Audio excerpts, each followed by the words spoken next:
Welcome to Vacation Station, hosted by Lisa and Nancy, editors of BigBlendMagazines.com.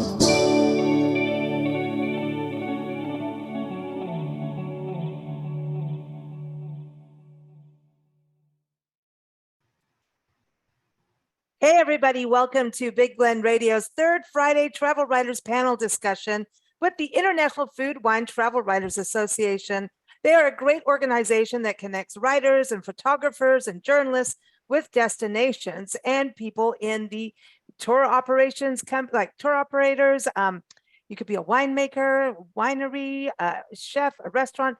Everybody belongs together. And if you're not a member, you should go to IFWTWA.org and check it out. We love this show because we love to get travel writers together to talk about different destinations, where they've been. We want the scoop because they travel the world and they travel across the country. And you know what? They go to places we may never, ever thought of going. And today we're focusing on outdoor destinations. And as many of you know, Nancy and I travel full time on our Love Your Parks tour across the country, documenting parks and public lands. So this is fantastic. And June is the Great Outdoors Month. So we're keeping in theme. Let's see if we can stay on track on this show. Who knows?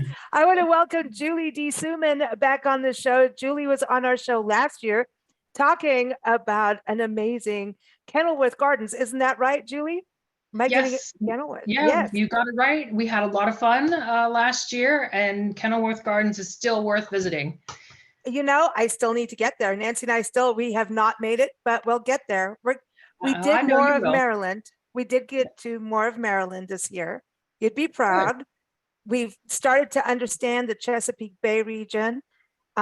We went to some state parks. We went all over by Queenstown, that area. Yeah. Very beautiful. Queenstown is lovely. That part of the near the Chesapeake, it's lovely. Yeah, and we were on the Wye River, or the River Wye, and watched ospreys take care of their babies, and they were nesting, and yeah, that whole area is gorgeous. And then we went down to Virginia. Yeah, so you live in a beautiful area. You really do. Yeah, I feel lucky. I'm quite happy about it. I'm sure that Kat, who will talk later today, will also have some great things to say about her side of the world. But yeah, I do like being near the Chesapeake Bay for sure. I love it. So what's so cool about it is that you guys are in direct opposite destined areas, and we're going to be talking about opposite areas on the show today. So I want to bring Kat on, and Kat likes coffee. She likes to wear mascara. You can find her at coffeeandmascara.org. Kathryn Anderson, welcome to the show. How are you? Thank you. I'm great.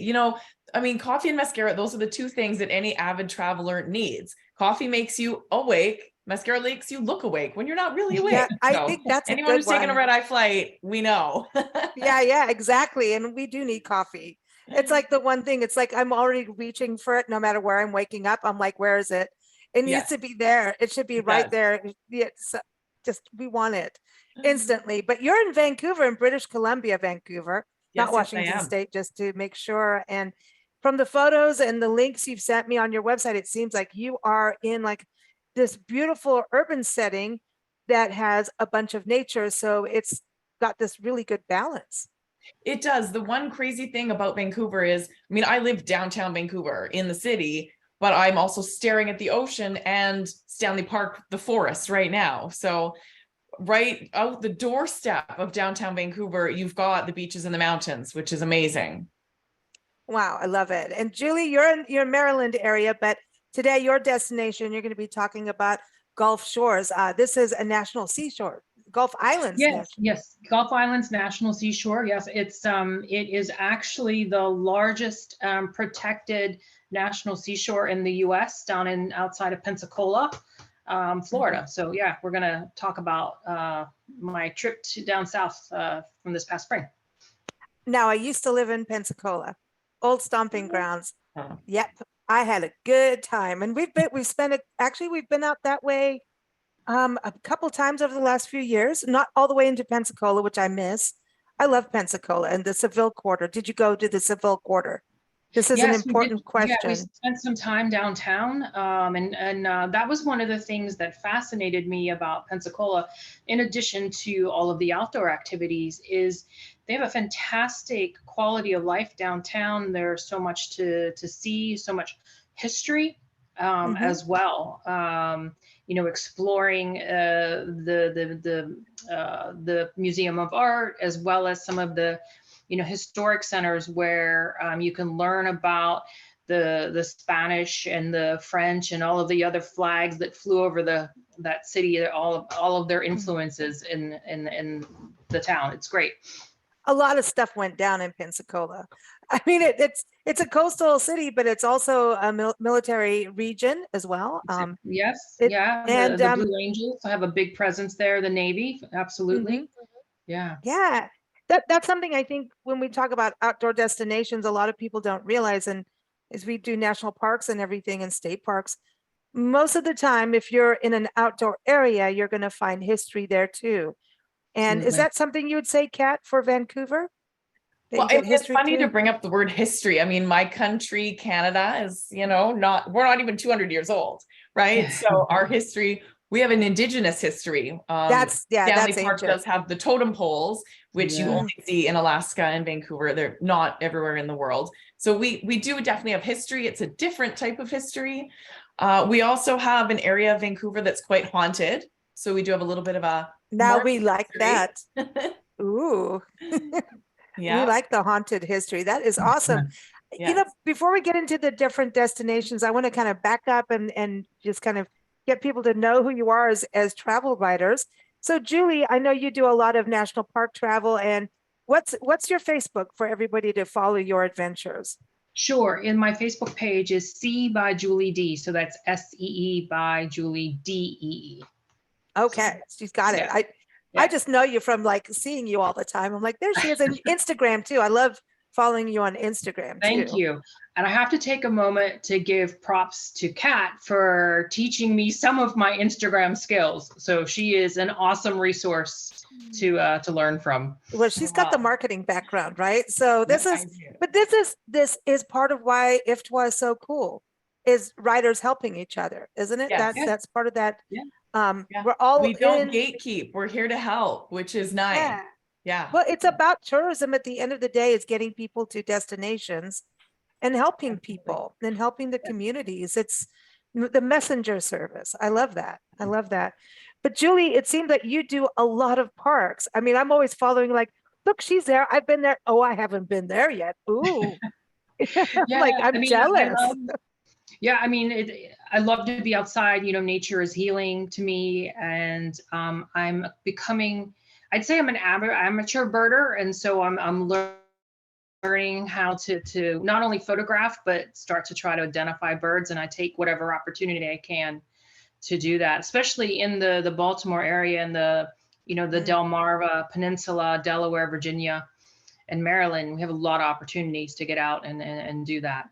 And that was one of the things that took me to Pensacola, was to get a chance to go and be there during the spring migration and check out some of the birds that were passing through on their way from the Gulf of Mexico. Oh, I love that. And you're getting the coastal birds too. So it's, that's what's interesting as well, because you also have the inland.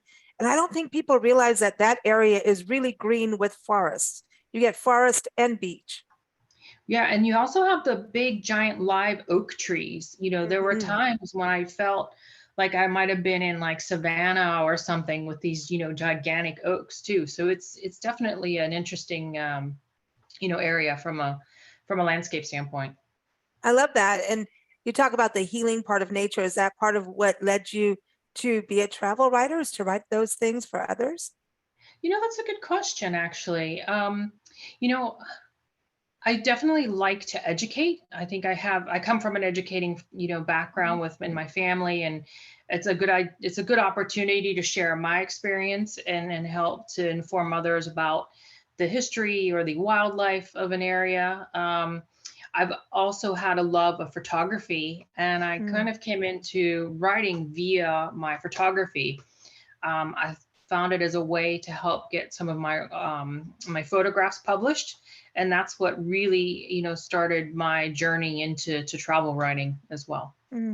Interesting. And I want to go back over to you, Kat. Tell us a little bit about you getting into this, because I was reading, that, we talk about a healing sense of going outside, that really is part of your journey as becoming a writer, but also like a self journey of healing and fitness. And now I feel I need to come to a boot camp with Kat. I'm just saying, I travel through parks and everything, but being on the road full time is maybe not always the healthiest thing. A lot of people do struggle with that. Yes. Yeah. Yeah, my travel writing definitely does have a wellness angle to it for sure. Early on in my life, my dad he was a teacher and a vice principal, but he also did a little travel writing on the side. So I grew up with a family that traveled from day one. So I feel really blessed that I got exposed to travel at an early age. But because my dad wrote a column for our local newspaper, I got to see, hey, wait a minute, did he get that cruise because he writes the article? And the wheels started turning for me at a really early age. And then, well, my father passed away when I was 21, and that devastated my entire life. And it was through travel and fitness that I bounced back and sort of found myself again. So for me, absolutely, nature is my healer. If I'm having an off day, I feel very blessed to have Stanley Park right outside my front door. It's amazing what a half an hour of breathing in fresh forest air can do for a person. For me, it's definitely very healing for sure. Absolutely. And then what about being active in these outdoor areas? Doesn't that kind of help too? Because you've got that healing quality. A lot of times the air is cleaner, but actually moving, when you go through grief, and I was reading that on your site too, grief is a really hard thing. And if you just sit with it, it just doesn't, Grief is a beast, is what I like.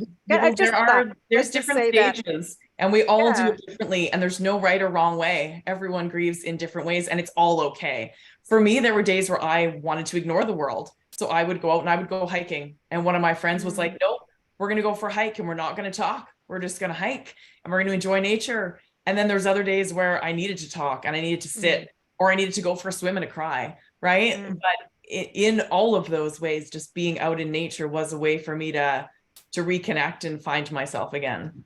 Yeah, I am very active in the outdoors. Yeah, no, it really is. I think you can't, like, if you're mad at something or somebody and you take a walk in nature, you can't stay angry that long. You can't, because you realize how small you are. I mean, in this universe, I mean, for me, I look up, we've got some of the tallest trees in the world here. And I'm like, okay, at the end of the day, is what I'm mad about really a big deal? Am I still? You are Canadian. You said at the end of the day. You said at the end of the day. That is so Canadian. I love that. I love that. At the end of the day. Have I said 8 yet? Have I dropped? I don't know, but you haven't done pitter patter. Let's skedatter yet. So that's not one of my sayings. Okay, that's a Letterkenny thing. Don't watch that. Yeah. But no, nature does remind you of how small you are in this big universe. It puts things in perspective. That's what I was thinking with bird watching, Julie. That really, it amazes me when, like right now, just before this, I'm helping a baby bird that knocked into a window, baby Oriole, like seriously, like I'm like, that's dude. very good of you. And I saw a rose-breasted grosbeak today, and I've never seen one, and I like flipped out, like it like flipped out because they're so beautiful. I actually thought it was a trogon. That shows that I'm from Arizona. I'm like, and then I'm like, they don't have them here. But there is something about understanding like these small birds, right? Going all the way to the big trees, like the sequoias or the big trees that you have in your backyard, Kat. The tiniest of things to little insects like ladybugs, all the way. When you film and photograph and write, and you start to watch the birds, because you can't just take a photo. You have to kind of sit to capture that, right? Yeah. Then you start to realize how everything's connected. Yeah. No, you really have to tune in. Like you're listening for the sounds. You're looking for little signs that the bird might be in that area. Following the weather even can help you try to figure out where the birds are going to be. And speaking of wellness, I actually read an article a few weeks ago how birding can actually link to improved mental health. And I think it's for some of the reasons that we just talked about. You're out there, you're focusing on something else, and just trying to take it all in. And I can see the benefits of it. And you sound though, Lisa, like you might be one of those birders who has like a little list where they're trying to find birds they've never seen before. No, not really. I just, you know what? We travel full time, so I forget where we are. Like, you know what I mean? Like suddenly I'm used to like a hooded Oriole, and then there's Baltimore Orioles here, and it's like, wow, like they're intense. Like they're different. And then so everybody's seasons are a little different. So it's, I mean, America is a huge country. And North America, got to include Canada, our friends over that's there. right. Yes, you do. We got Mexico too. I used to live in Mexico. We do. But it's really hard because sometimes when you see a bird real quick, like I go back to my roots of being, growing up in Kenya and South Africa. So it's like, oh, it's this. And I'm like, no, I'm not there. But then some of those birds do come here. So there's this wheel that goes in my head of crazy, like literally. No, not crazy. All right. It's cool. But yeah, I don't do the checklist, but I do iNaturalist and seek on your phone. I love that because I know a lot of birders do like eBird, and it's part of citizen science that when you're out, and I think as travelers, as travel writers, we have this think of we're giving back and we're connecting people to places that can heal them, make them happy, helps the local economy, all of those great things. But there's also that other step as travelers to give back into what we're doing. And I think for those of us that are into the outdoors and nature, we get that in history, right? To give back in some way. I think most travelers are that way, but that is a way because of citizen science. It's helping all these researchers and biologists use this data. So I think that's something really cool we can all do as travelers and writers and photographers for sure. Yeah. Yes. No, it appeals to me in my day-to-day life as I am a scientist. So it does appeal to me in that sense. That's right. I remember you are. Yes. Oh, yes. That's right. That's right. So Kat, for you, do you do any of those apps? Or I know you're into Instagram. She even has a whole article, everyone, on the most Instagrammable places in Vancouver. I do. No, I have a stargazer app because I do enjoy looking at constellations. But I don't have one for plants or birds or any of that. Oh, wow. See, I don't do the stargazer. I have no clue. I have, because I just go, is that Uranus? I didn't say that. It is the one time it's appropriate to say that. I just, whenever I have that opportunity, I can't help but take it. I can't help. But Julie, so these apps and things, this is a whole other topic, but getting out there with birds and getting those photos, getting it out there, putting these articles together. You've got one on Pensacola, and everyone's articles we're talking about will be linked in the show notes. So whether you're watching on YouTube or Facebook or listening on Spotify, wherever it is, look at the link section. Everyone's articles will be there. But putting this all together, you just went to Pensacola, now you've got all this history. How many times you got this history, you got the nature, you got the birds, and you've got the ocean, you got the swampy areas, you got the forest. When you go there, are you looking, because I want to get into the travel writing section too. Sure. You think, oh, I'm going to do this story. And then by the time you leave, you have 20 stories in your head? Definitely. I don't know if I have 20, but I do have more than one. I went there for the birding aspect, and that was, a specific idea that I had in mind.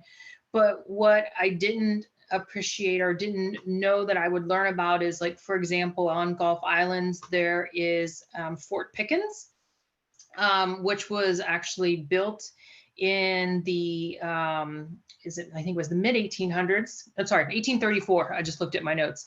It was built in 1834, and it was built by hand. It's an all brick fort, and it was meant to fortify that part of Pensacola to protect the naval yard and also the assets that Pensacola had. And I didn't know the fort was there, and we got to walk around and explore it and go to the Discovery Center.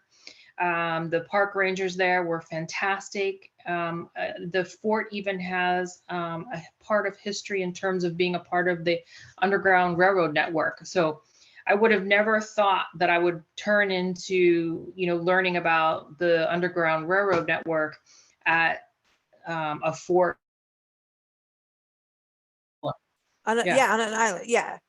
Yeah. Yeah, it's So, interesting. so that's the Yeah. story to explore, as well as the other aspects of the history that I've learned going downtown in Pensacola. So yeah, I definitely have multiple story ideas to pursue. I know how that happens. Does that happen to you, Kat?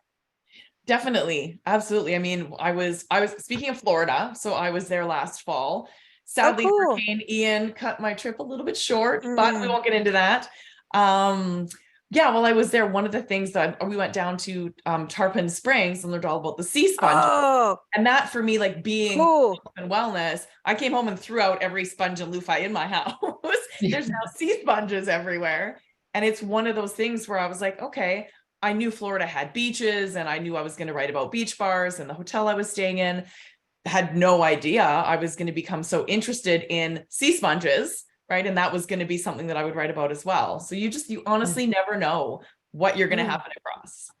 Well, there's something interesting with that, with the sea sponges and taking, that's the thing about when we're talking about the great outdoors, is getting people to go to these experiences that you have and hoping that they understand to protect these places. And what you're saying about what do we have in our homes that maybe isn't really good for what's happening in the environment. So the sea sponge, that's interesting. So you got stuck on the sea sponge. I did. Yeah. Oh, wow. Wow. And did you see manatees, or is that they're I kind of did. a little later? Yes. We went kayaking and we did see 2 manatees, which was pretty That's cool. I don't think I'd ever heard of a manatee, let alone seen one until I was there, which was pretty cool. That is cool. That's epic to me.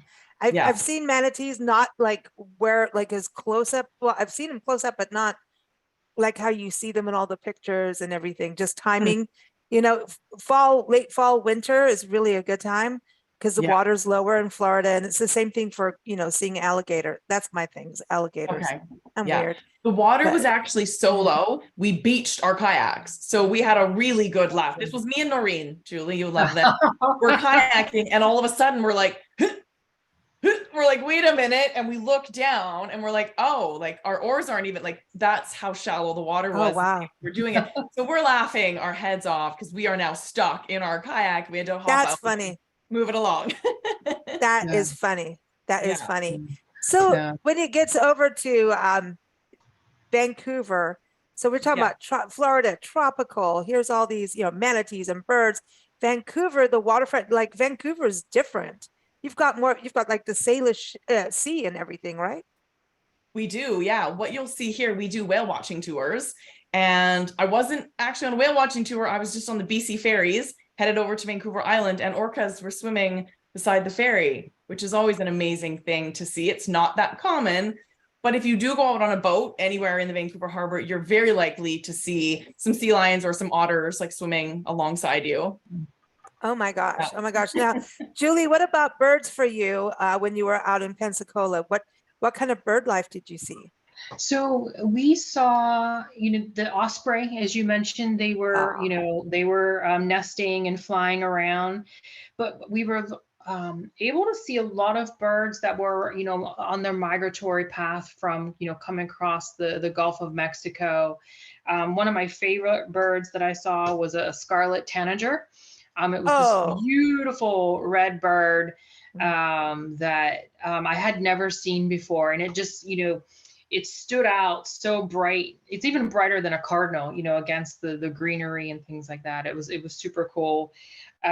We saw a cerulean warbler, blue-winged warblers, orchard orioles, gray catbirds, red-eyed vireo, which I had never seen, and a white-eyed vireo. So, all kinds of small birds that I had never, had a chance to see before. And then even seeing pelicans to me is epic. Like, and seeing seagulls and pelicans to me are just like, oh yes, I forgot about you, but I love you. Yeah, we went down we see far too many seagulls here in Vancouver. Oh, come on, but they're nice. I remember when we were in Anacortes was it last year or the year? I can't remember. When we were there, they were walking down the street, Anacortes in Washington, not far from where you are, Kat, and they're walking down the street and they're like, and I'm walking a dog, and the seagull's looking at the dog going, yo, this is my street. Like seriously, they took funny. ownership. Yeah, I Um, love them. But what kind mm. of bird life do you see? I knew you were talking about otters, though. That's really cool, having otters. Yeah, that's very cool. Hmm. Every once in a while, I will look out my window and I will see a bald eagle fly by. That to me, I never tire of that. I think that's amazing. That's epic. From Yeah. that Yeah. to hummingbirds. We were up on our rooftop patio and a hummingbird flew by. So from the tiniest to the biggest predators, we kind of have, you know, we've got those. Herons we do see at the Lost Lagoon at Stanley Park. Obviously lots of seagulls and lots of our Canadian geese. They're the ones that you'll be driving down the street and you'll have to stop because rush hour is the Canadian geese family, like crossing the crosswalk. Ah, and they are not from Canada, just for everybody to know. But They're not. Yeah, right. So with you having that, you keep talking about Stanley Park. So let's tell everybody about Stanley Park. Give everyone an overview. Sure. Stanley Park is Vancouver's urban park, and it is actually bigger than Central Park in New York City. Fun fact. It's huge. Part of it is along the water. So it's what we call our seawall. So you can actually walk. It's about, well, I'm going to say it in kilometers. So I don't know how many miles that is, you guys. It's all right. It's a 12-kilometer stretch where you start on one side of downtown and you walk around the perimeter of Stanley Park. That's about 25 miles, I think. Yeah, I think. Oh, don't listen What's to that? me. Do not listen to me. The other way around. Don't listen, I think it's listen the to other me. way. Don't But listen to inside the me. park itself, there's an aquarium, there's a tea house, there's a pitch and putt golf, there's tennis courts, there's a brew pub. I mean, there's just so many things. You could easily spend the entire day, if not 2 days, exploring the park. There's trails everywhere. And there is a lake called Beaver Lake. You guys, I have yet to see a beaver in Beaver Lake, so I'm a little disappointed there, but they are there. They do live there. So they say. So they Legend say. has it. Yeah, Legend I has it. haven't personally seen one, but apparently That means you have to keep going back. Yeah, I my remember timing's been off. Sorry.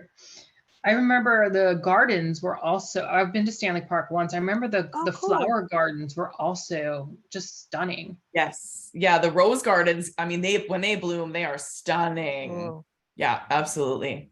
Oh, you have a rose garden. See, it is June is Rose Month. It is Oh, national, and it's our American state country flower. Our national flower is the rose. I didn't know. And it all came from because of the peace rose. And it was during one of the world wars and it has to do with France. And they saved the tea rose and brought it on a plane during all these bombings. And here we are. Now it's our rose.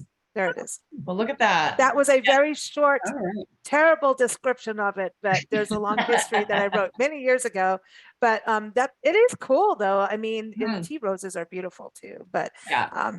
you know, but listen, that's what's amazing to me is Julie is near Kenilworth, which is all these water lilies. That is something to just walk among flowers like that, the aquatic flowers. Yeah, in about a month or so, they're going to start to be in their peak. So you need to get back down here, Lisa. I know. I'm going to put the link to Kenilworth in the show notes for people to read your article from before, because they have a festival coming up, right? I think this time it's of year. usually in July. Okay. Usually, I think it's the third weekend in July. They have a festival down there. Ah, see? Okay, this is cool. So that's the other part is seeing the wildflowers. So let's look at the wellness aspect. We were talking about that earlier. When you're out in the park, what do you guys think about wellness? And I want to go to you, Kat, first.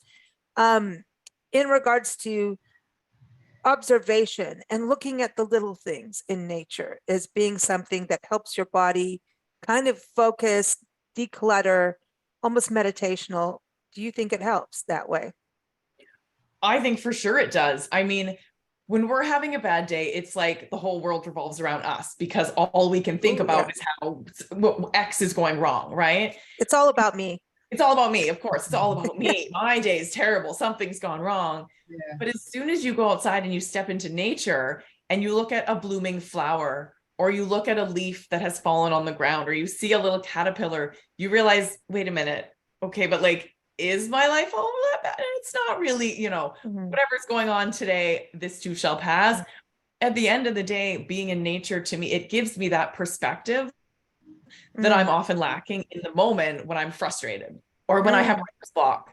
Writer's block is the worst because Oh, that sucks. those times when you're like, I have an article I have to write, and you sit at your computer and you're like, blank screen of death. That's when I'll go for a walk, and that's when inspiration will hit. Just Ah, because you might smell a flower, you might see a butterfly, and something just sparks that inspiration that you needed because you got out of your own head and thinking that the world revolves around you when it really doesn't. wow. Wow. I really love that. Where we are right now in Iowa, it's just it's like we basically are surrounded by meadow flowers and forests and pollen. So there you go. That's why my voice is the way it is right now. But it's Yeah. beautiful and it's gorgeous, and I wouldn't trade it for the world. But Mhm. there's the driveway. There's this big crack in the driveway, and I was looking at this yesterday taking a walk. The crack in the driveway the crack is plants with little flowers all in it. Like Oh, I was Mm. thinking about that. I think that oh, Leonard Cohen wrote something about that kind of thing, where there's a crack in glass or something like that, that's when the light comes through. And I Mhm. think when we don't get outside and walk and be in nature, we don't see the shift of negative to positive and the Right. strength, that resilience. And I think that's where, Julie, when you talk about birds are so resilient. When you think Mhm. about them migrating, does that give you kind of that extra boost of hope? Like, dude, they're flying, like they go from Canada all the way down to Mexico. Some of them go yeah. to Africa. I mean, they're not getting on a plane and going with luggage. No, no. And when I went down there, I had a husband and wife couple, Brenda and Jerry, who were our guides, and they were explaining, about the migration. And most of the birds they come from the Yucatan Peninsula, and they will literally Mm, fly overnight across the Gulf that's to crazy. Pensacola. And so that's one of the reasons why you get to see them, because they're exhausted by the time they reach that part. So they have to, land to feed, to rest. And so that's one of the, the things that creates that opportunity for the birding there. So yeah, I mean, just watching their habitat and how they're recovering, and it takes your mind off of what we've mentioned that a couple of times already, but Hmm. it's a great opportunity for that. And I think one of the other, benefits of Gulf Islands is you're near the ocean as well. For me, sitting and watching the water, especially when there's waves, I think it helps, with the decompression. Mm. Gives you, I could sit there for hours, and it just really helps me chill out, because I'm not good at sitting still, but I can sit still near at the ocean. Yeah, there's that rhythm and that sand, that white sand. Oh yeah, Mhm. that Oh my quartz gosh. sand is like, it's like sugar. It's just crystal white. Oh man, it is gorgeous out there. And I've been to Mhm. different parts. Don't you have to go on a boat to get to the fort or some of the islands, No, or is well, that the Alabama portion? there are 4 forts in the area, and the one that I mentioned, Fort Pickens, is on the across from Pensacola, on Pensacola Beach, that Okay. stretch there. So it's actually it's on the end of the of the island there, of that barrier island. So yeah, you can drive to it actually. But there is a Mhm. ferry, now that you mention it, there is a Pensacola ferry that will take you from the city across to various parts of the Gulf Islands, which is nice. So you could be there. You maybe not necessarily need a car. You could take the ferry over to Gulf Mm. Islands as well. Ah, so that's cool. And you could do all kinds of water activities too out No, in that yeah, I area. mean, when I was there, the water, it was a little rough, but so we didn't get to really go out and do some kayaking. And also we were going to go on a sailing trip, and watch the sunset. Unfortunately, the weather didn't work out for us, but those opportunities are there. There's snorkeling. Mm. And another thing that's fun, so the ferry that I mentioned also runs a couple of tours when the Navy's Blue Angels practice. The ferry goes out into Pensacola Bay, and you can watch the Blue Angels doing their flight maneuvers and practicing all their aeronautics. And so it's kind of cool to be out there on the ferry and the bay, Mm. watching and hearing these jets just zoom past you. So that was Oh, pretty wow. cool. That Yeah. is awesome. That is awesome. What about water in Stanley Park? Is there place to play, or you Oh, there mostly sure have? is. Yeah, we do Aha. have beaches in Vancouver. Now, unlike Florida, we don't have soft white sand, but we do have sand. We do have beaches. We're not known for snorkeling because our water is not crystal clear, but It's cold. I mean, it is, you know what though? I swam in the ocean last Monday, and it actually wasn't that bad. What? Wasn't Oh, that she bad. didn't need mascara and No, coffee I after didn't that. wear a wetsuit. I just swam. You We are went actually in? going yeah, I went in. Yeah, I swam for like a good 15. go, I'll probably girl. go again tonight, actually. Wow. Yeah, right now is good because the tide is out during the day. So as it comes in, like that sunset swim, when the ocean comes in, it's a fair bit warmer. I actually thought I'd be in and out in a quick second, but I swam for a good 15, 20 minutes last week. Nice. I'm going to try Nice. again tonight. Yeah. Ooh, ooh. We're Now, what also would you? known for scuba diving. I will just quickly point Oh, out. However, you do have to wear a very thick wetsuit or a dry suit because winter is our season for scuba diving. And trust me, you don't want to be in our oceans in February What? unless you are protected. But we have Oh. octopus and all sorts of cool things you can see down there. I No want to see kidding. the octopus. Now, have Yeah. you scuba dived? Yes, I am PADI certified deep water as well as dry suit. I actually The got dry certified suit. in Vancouver with my dry Oh, suit. wow. Yeah. Tell people the difference about this. We have a friend, Lee Brovadani. She's from Canada, Nova Scotia area. Yeah. Well, that's where she's going. But she does this dry diving thing, and she travels the world diving, Yeah. and it's different. So explain It's that so for different. folks who don't know. So basically, if you're going to go scuba diving in a dry suit, you're going to get dressed like you're going to go skiing. No joke. You're going to put on your warm clothes, then you're going to put on this dry suit. And when you go into the water, it's the craziest thing because you don't get wet. I mean, your face obviously is going to get wet, but the rest of you stays dry and you stay a lot warmer. So you can actually go into, I mean, I was 100 feet down in our ocean here in Vancouver, which I don't care what month it is, 100 feet down in any ocean is going to be cold. But you don't feel it because you're dressed warmly and you're in the dry suit. Buoyancy is very different. So there is definitely a certification process for it because you got to kind of weight yourself to stay down. But the craziest part is when you come out of the water and you take the suit off, you're like, wait, I'm dry. It's crazy. Yeah, but it's really the only way to see the cool stuff that's far down. And we do have a shipwreck in Vancouver at Porto Cove. You can see this kind of stuff because you've got a dry suit, so you don't get hypothermia. See, but this is the thing about the outdoors. A lot of times we're used to hiking paths, scenic drives, cycling, horse riding, but it's about getting out on the water, maybe paragliding, maybe staying up to see the night sky with your app, right?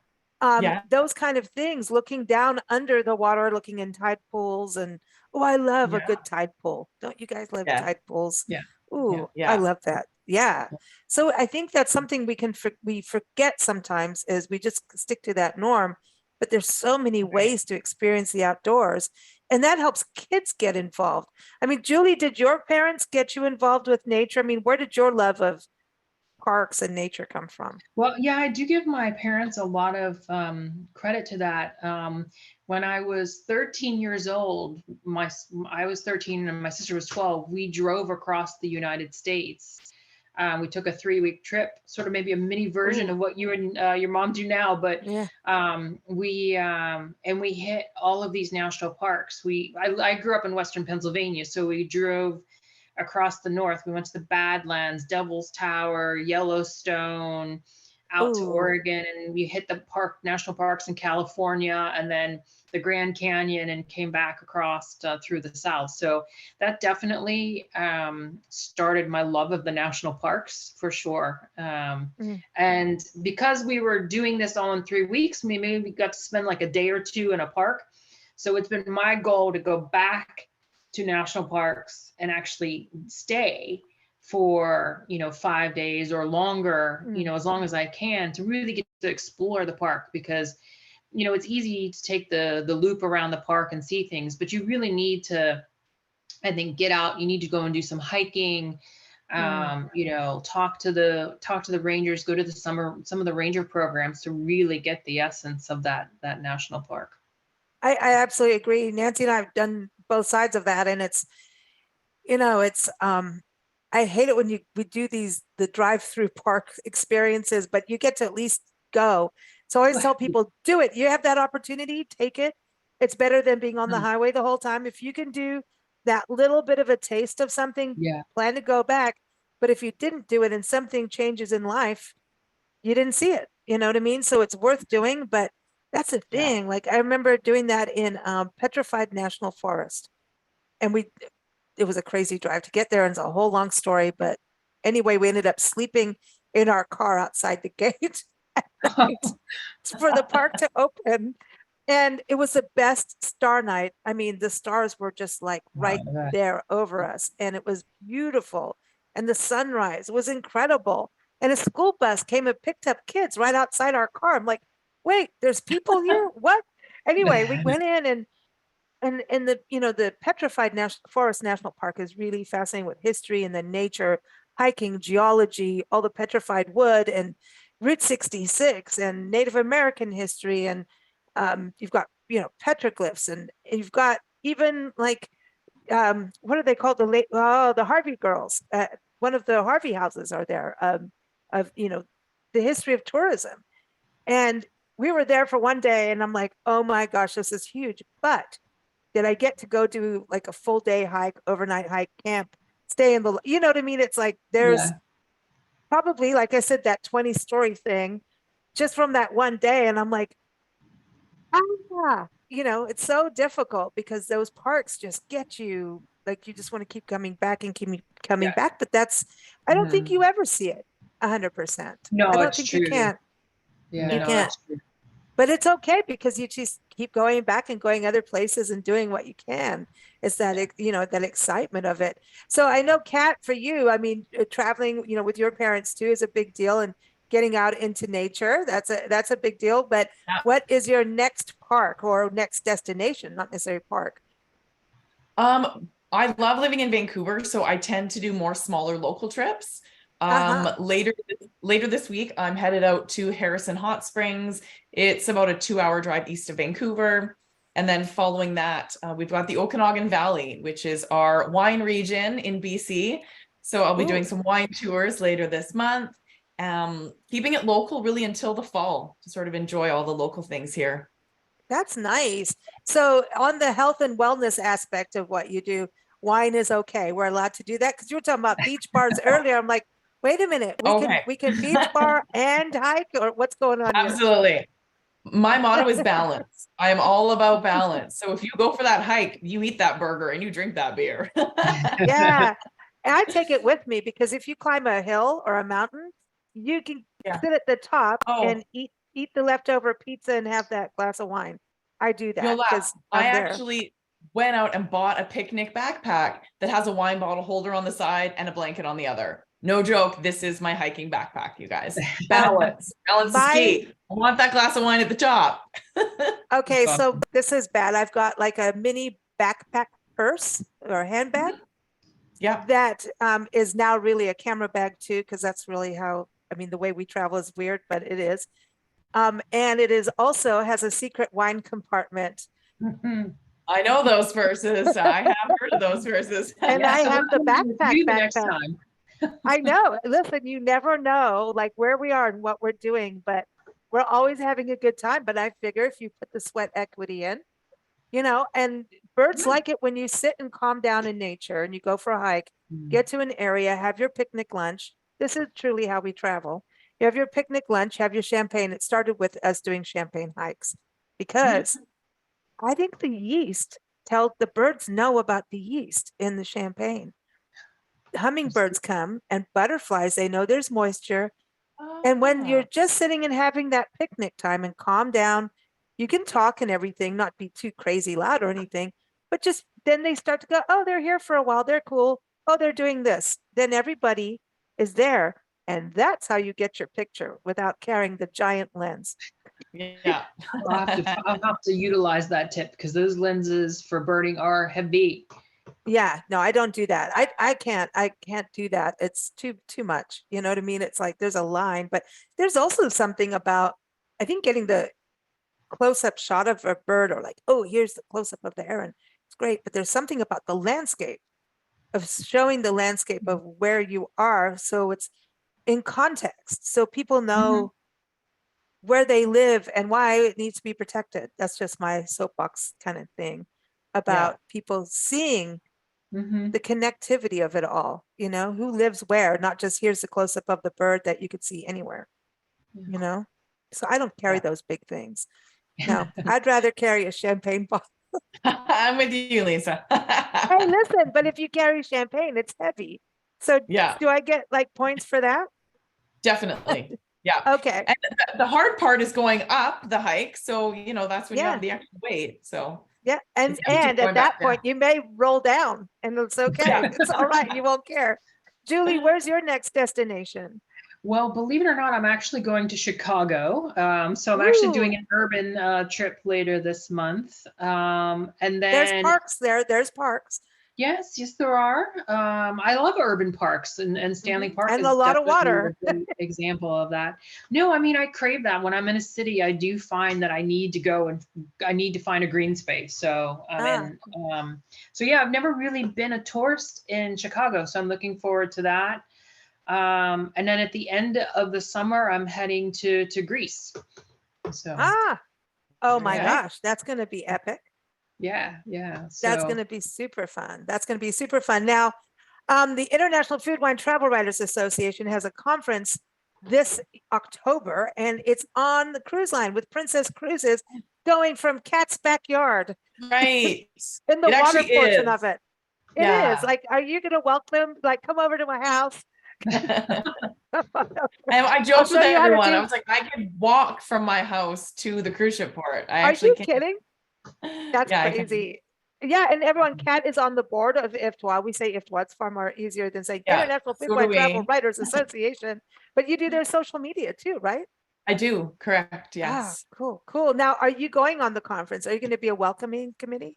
Yes, I am going on the conference. I'm actually speaking at the conference as well about how to construct a social media strategy as a travel writer. So yeah, I'm very cool. Looking forward to the cruise. Oh, that is so cool. So she's going to be the welcoming committee. So as everyone gets on the cruise line, she will be there with coffee and a little tube of mascara for every person. Are you going to teach people how to do mascara? No, I'm not a beauty blogger. I wear the stuff. I'm not going to teach you how to wear it. Okay, that's it. That's her, and all her tips are hers. That's it.